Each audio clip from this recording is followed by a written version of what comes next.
right, here we go. All right. Hi, everybody. This is going to be a little different today. Usually, Jackie kicks us off, but today I'm kicking us off because we're switching it up. Yep. I am interviewing Jackie because today his new book, The Wisdom of Winter, is out. What's today? Today is September 5th. September 5th. So it's out. You can purchase it. Where can they get it, Jackie? Tell us. They can get it at all the bookstores, Barnes & Noble, Books A Million. If they don't have it, they can order it. You can get it through Amazon. You can get it by calling Mercer. You can go to my website or my YouTube channel or Instagram. Where do we have the number? Facebook page. Everywhere. Has the number. You can call Mercer University Press in Macon, Georgia, and order it. There's lots of different options available. Yeah, it's there. And then I'm going to be popping up around here and there, and you can see popping up around town. No. Maybe get your book and Jackie can sign it for you. I did yours. Oh yes, I've got it on my bookshelf, proudly displayed.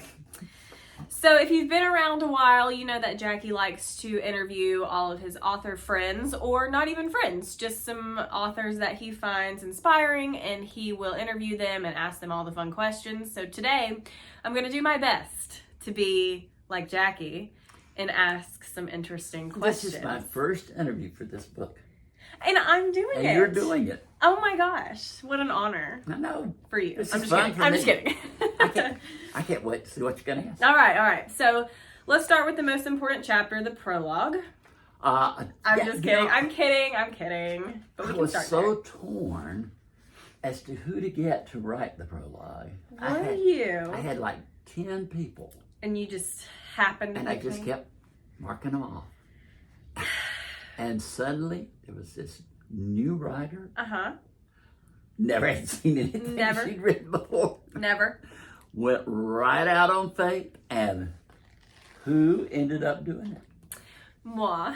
Amber Garrett. The one and only. If you didn't know, I wrote the foreword for this book, and in my humble opinion, I think it's pretty good, Jackie. It is good. What do you think? You're the writer. I think it's great. I really do. Okay, thanks. Because seriously, I had no concept of what you could write. Yeah. I knew when you first came, we got introduced. You gave me a list, kind of a, resume. And I thought that was impressive. But to write something like this is an entirely different thing. Yeah, it is. I agree. And this, when I was younger, how did you even dare to say you do it? Jackie, I said, can you do it? And you said, yeah, I can do that. when have I ever said no? Have I said no to anything ever? Nope. You just say, I can do that. I say I can do that, and then I do it. So, so that's that. Just like doing this interview. Just like doing this interview, guys.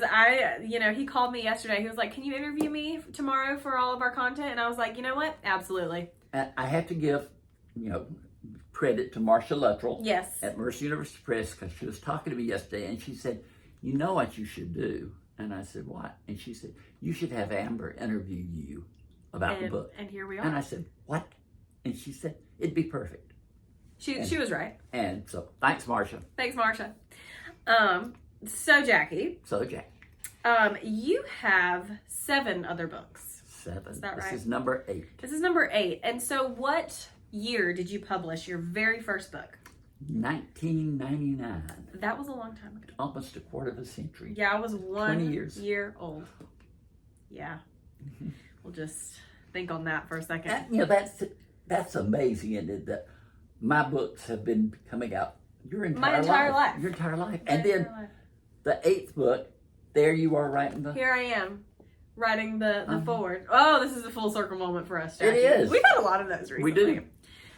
So just to jog everybody's memory, what are the titles of your other books?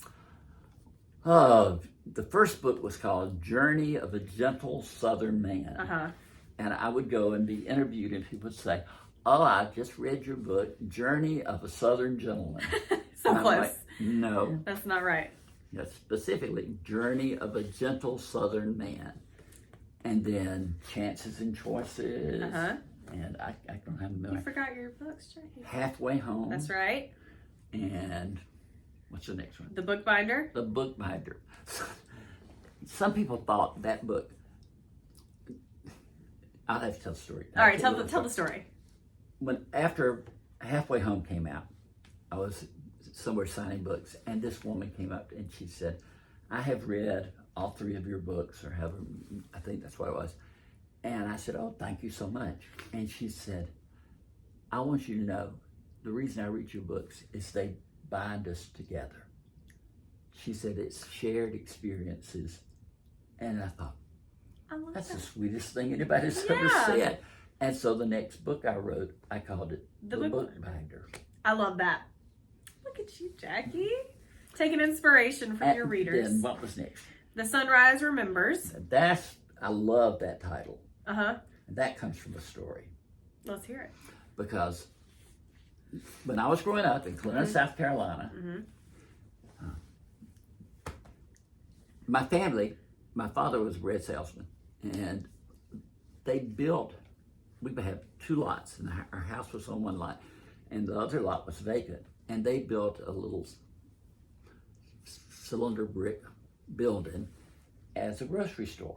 And they ran just a little mom and pop grocery store. My mother did. And there were 2 ladies that lived close to us, Aunt Ida and Aunt Ella. And there were 2 black ladies. They were very old. And I loved them. I would sit there. There was a bench in front of the store, and I would sit there with them, and they'd tell me stories, and I'd listen. And then I'm trying to remember this right. After my mother died, I was talking to Aunt Ida or Aunt Ella one. The store was long gone, but they still lived in the neighborhood. And I said, I'm so afraid that I'm going to forget her. You know, and she said, don't worry about it. She said, when you go to sleep at night, she said, your mind, you forget everything. You know, you're just in another world. You're not, no worries, no problems. You're just, and she said, but every day when the sun rises, all your memories come back. And she says, as long as that sun comes up, you'll always have your memories. Jackie, I'm going to cry. And that's sweet. And so the next book was called The Sunrise Remembers. The Sunrise Remembers. I love that. Isn't that beautiful? I love that. Is that story in that book? Yes. Okay. I would assume so. Next, we have Back to the Garden. Back to the Garden. And people came up and said, oh, I love to garden. It's probably...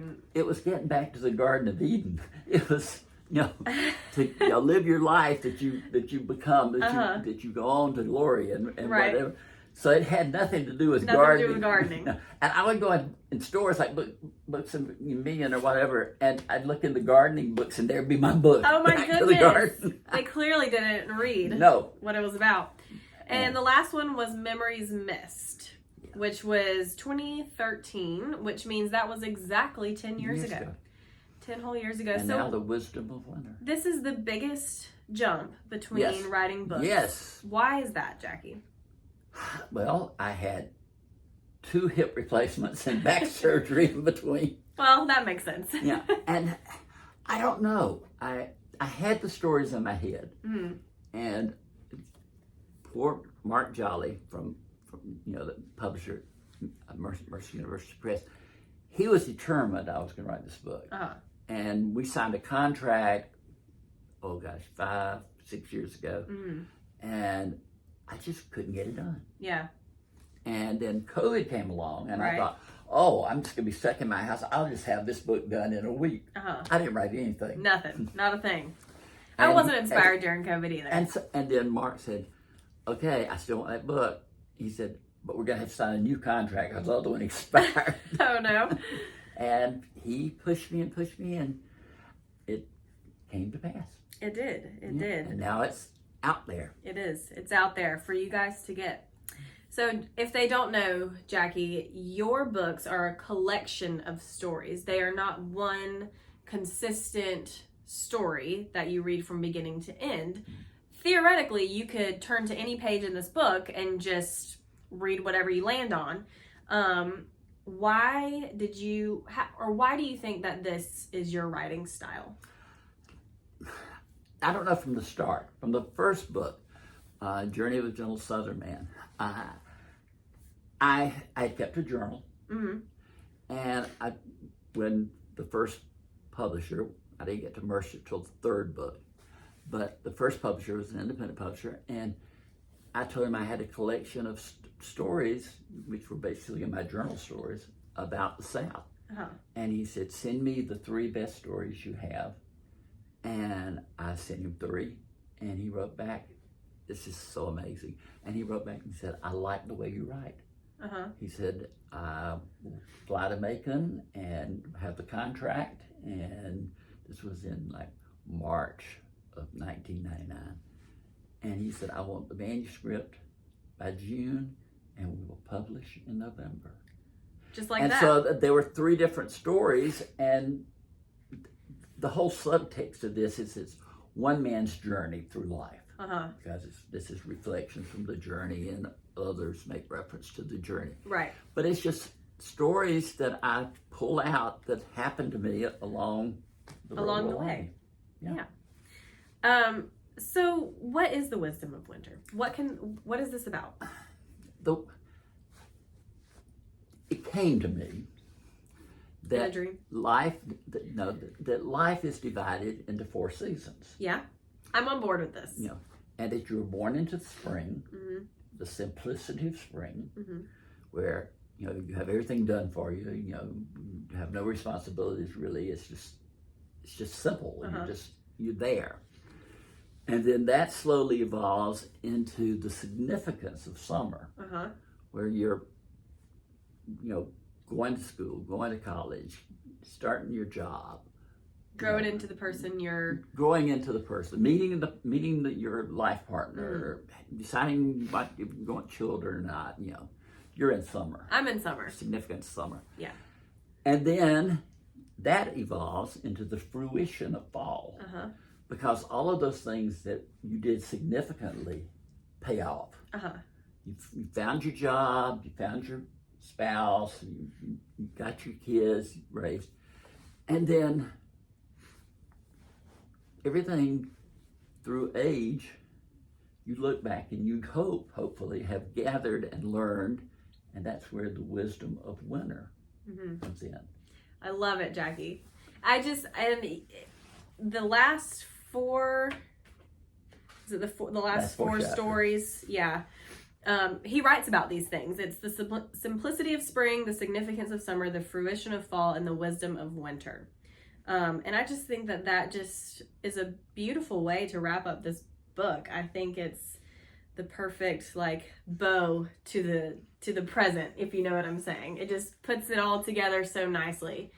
It's funny because, and again, this is to Mercer and the first publishers I had, but I've had friends who submitted books, mm-hmm. and the publisher came back and said, no, we don't like that title. Yeah.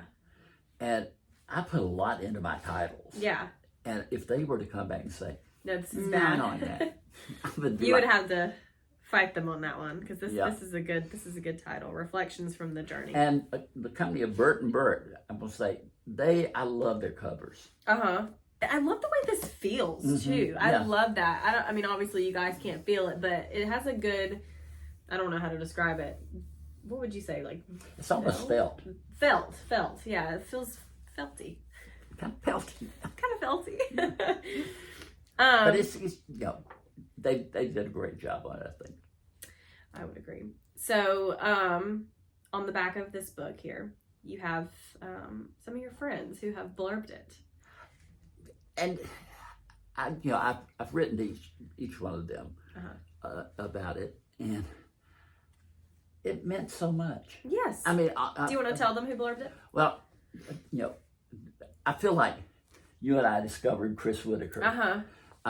Good times. Not that he needed for us to discover him, but he wrote a book called We Begin at the End, and I read it, and I just went crazy over it. You devoured that book. I love that book. And we did a Zoom interview mm-hmm. with Chris from London. He was in London or something. That's right, yeah. And he was so charming and so honest. It was a great interview. One of my favorites. Look it up on YouTube. It's on YouTube, but it's one of my favorite interviews. It really is. And he had gone through some dark times in his life, and he just shared everything. And I don't know. It was just a great interview, and he and I have kept in touch. Yeah. You know, and it just meant everything. It sparked a beautiful friendship. And so for him to do a blurb was just, great. And then Lisa Scotolini. I had been reading Lisa Scotolini's books since day one. And when I did a Zoom interview with her, and I thought, I don't know what she'll be like. And she was a lawyer. And I hear from Lisa from time to time, and she'll say, "Hello, Mr. Lawyer," because we had that in common. And she became a good friend. And again, to get her to, write nice things about my book. And then the icing on the cake, the cherry on top of the whipped cream, the whole thing was Karen Slaughter. Yes. Oh my gosh, I am such a Karen Slaughter fan. She has been so good to me in so many ways. Yes. And I thought, oh my gosh, Karen is internationally known. She's had a Netflix movie made out of one of her books. She's got a TV series on ABC, Will Trent, from her books. Yeah. I mean, very successful, very talented, to say the least. Yeah. And to get her, and it's like, Karen, would you blur my book? Yes. Absolutely. Yeah. Just, Yes, right off the bat. So, Jackie. All right. So this is how many stories are in this book total? Do you know off the top of your head? I don't know off the top of my head. Maybe 70? Yeah, that looks about right. I would say so. We didn't count. I think about 70. Okay. Out of the 70 stories that you have in here, were any of these exceptionally difficult to write because of, some things, it was sad, or it was a difficult time in your life, or anything along those lines? One of the last stories, and I don't want to give it away because I really hope people read it and enjoy it and get the emotional message out of it. But I've been blessed to have different interesting, wonderful people come in and out of my life. Mm-hmm. And one of the people that just made a huge impression on me was a librarian at the base library when I was in the military. Mm-hmm. And I would go, I love to read. Of course. So the first thing I did, when I got assigned at Robins Air Force Base, I looked up the base library and went in and got a card and started checking out books and met the librarian. And she and I became tremendous friends. She would save books for me. I'd go in, she'd say, "Hey, we got a new order of books in, and I thought you'd really like these." And she'd have them there. And there was a backstory to her life that I tell in the book. And she died many years ago. And 25 years ago. And so I had waited. I had thought all during the time that I was writing the books, I kept thinking, I'm going to write her story. I'm going to write her story. And it never seemed right. It never fit in with the book I was writing. And in this book, The Wisdom of Winter, it just found its place. And it's called I Made a Vow. Oh yeah, it is. It's like right there. Yep. Right before the simplicity of spring. It was the last one I put in before the 4 chapters about the seasons of life. Yep. And that was particularly emotional. It was. Yeah. If you read it, I'll read it. Find it. I've been telling Jackie that his book is next on my list to read because I've been trying to read. Coming August of 24. Oh, I know. But here's the thing. I checked out Where the Crawdads Sing recently from the library, and I have had that book for 6 weeks now, and I'm only like 90 pages in. So I've been trying to finish that one so I can get to Jackie's book, but it looks like I'm going to have to return it before I can finish it. Well, that's one good thing about my book. That's true. I don't have to return it. You don't have to return it. I can just keep it and read it at any point. But that's one thing that people tell me, that I've had so many, women and men, I guess, do this too, but they'll say, I go and park in the school line to pick up my kids. And you can see them, there lines of people, and they say, and I'll read a couple of stories while I'm. Yeah, this is a good book to and do they said like you that. can just pick it up and read a story and put it back down. You don't lose the thread of thought, or whatever. Right. So one of the things that I have kind of had a firsthand to was the revising editing process. Did you face, I mean, I know we've talked about this a little bit, but were there any challenges in particular that you faced during that part of writing the book?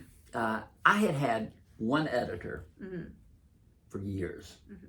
I think books 3 through 7 were all done by the same editor. And he and I just thought alike, and he would say, this story sounds too much like another story. You might want to either combine them or drop one. Right. But he was just on my wavelength. This time, the editor was a new editor, and she did a good job. I'm not saying she didn't do a good job, but I didn't feel like she was on my wavelength. Wavelength. Yeah. Okay. I remember one of the first books. Kevin didn't do the first book. He did 4 through 7. But I remember they had somebody, and I said in the book, I said, I sweat like a pig. And she wrote in the notes, pigs don't sweat. Colloquialism, but she didn't seem to get my southernness. Kevin did, and then this lady, I did feel like we're sometimes on the same wavelength. Yeah. Emotionally. There were certain things that I wanted emotionally in the book that she did. Advised against. Yeah. Yeah, that makes sense. But, it is a memoir. And it is my voice. It is your voice. And you have a very conversational, we've said it many times, conversational style of writing. It is very, I would say, different than a lot of memoir style books that I've read in my life. Would you agree with that? Yeah. Yeah. I know, I was talking to somebody the other day, and they were talking about, they said, I want to write a novel. I've got a book on history I want to do. I want to do a memoir. I want to do, and they said, I just want to do something, all these different lanes. I got one lane. One lane. And you stick to it. I stick to it. You drive that lane. I mean, I have had people, publishers. I remember this guy wrote to me from a nice sized publishing company, and he said, are you under contract for a novel? And I wrote back and said, no, I write memoirs. And he said, we want to be the ones to publish your first novel. Did you consider it? No. Not even for a second? I don't have a novel anywhere in this head. Yeah. I feel like novels could be difficult to write. Yes. You're just making stuff up. Yes. I admire novelists. I love good writing. But no, I know my lane. Yeah, and you stick I know to exactly that lane. where it goes. Yep. And it's comfortable. I'm on it. And it's comfortable, and it's... And it works. It works for you. I didn't... Seriously, Amber, when I wrote the first 2 books, I was happy, and I thought, well, these are just stories I've written. And I went to a book festival, and they had these little name tags that they had made up. And mine said, Jackie K. Cooper, memoirist. And I thought, what? And they said, you write memoirs. I had never thought that I wrote a memoir. I just thought I wrote stories about life. He was educated that day. Yeah. All right, Jackie, I have a couple more questions for you, and then we'll wrap this up, and they can go and buy their book. Yes. So, what do you hope readers will take away from this book? After they've read every single chapter, no matter what order they read them in, what do you want them to take away? I want them to take away how great life is. Yeah. How you have to appreciate. And, I'm 510 years old. I can look back. But even while you're going through it, you need to realize that people come in and out of your life, and they may not stay forever, but they are special. You with your group of friends, you know this, your cohort. Yeah. But that's what I want them to realize, is that there is so much every day. Yeah. And, you know, I remember, not in this book, but in a previous book, I wrote about a guy that I met, and I called him the best friend of my middle age. Mm-hmm. And look at you, you're the best friend of the old age. Of your old age. Yeah. But they do, you know. I remember somebody told me one time too, they said, I'm too old to make new friends. Never too old. Never too old. Living proof. And, you know, there's so many things that, you know, and they're in this book, you know, of just how your life is enriched Mm-hmm. by the people that you interact with. Yeah. That's what I hope they get out of it. That's great. I hope that's my wisdom of winter. Yeah. That's great, Jackie. All right. I have to ask, is this the 8th and final book? Or are we getting maybe one more book in the future? What do you mean, maybe one? Or Maybe 2? 10. Or 3 or 4 or 5? When I turned that book in to Mark, I really thought, this is it. You know, 8 books, one every decade. One every decade. Yeah. And, but since then, I've had these other things I've remembered, and I'm thinking, maybe. You know, We'll see. Never say never. Never say never. As I've told you. I'm on team write another book. That's just my humble opinion. And I'm on Amber writes a book. All right. Well, So, deal. We'll encourage each other. Okay, sounds good. All right, Jackie. Well, that was your first interview for your new book, The Wisdom of Winter. How'd I do? You did great. Oh, thanks. And I hope you all got influenced to go out, get the book, order the book, whatever, and send me your comments. Yes. If you read it and you say, gee, why did this guy write this stuff down? Then tell me. We want to know your thoughts. I'd just like to know, you know, what you think about it. Yeah. Well, thank you for this great interview. thank you, Jackie. Thank you for letting me be the first one to do it. I appreciate it. And thank you guys for watching. And what's today? Tell All Tuesday? Yep. It's Tell All Tuesday, but we'll be back again next week. Hopefully with some Mailbag Monday and another Tell All Tuesday. Absolutely. Your name is Amber Howell. And I'm Jackie K. Cooper.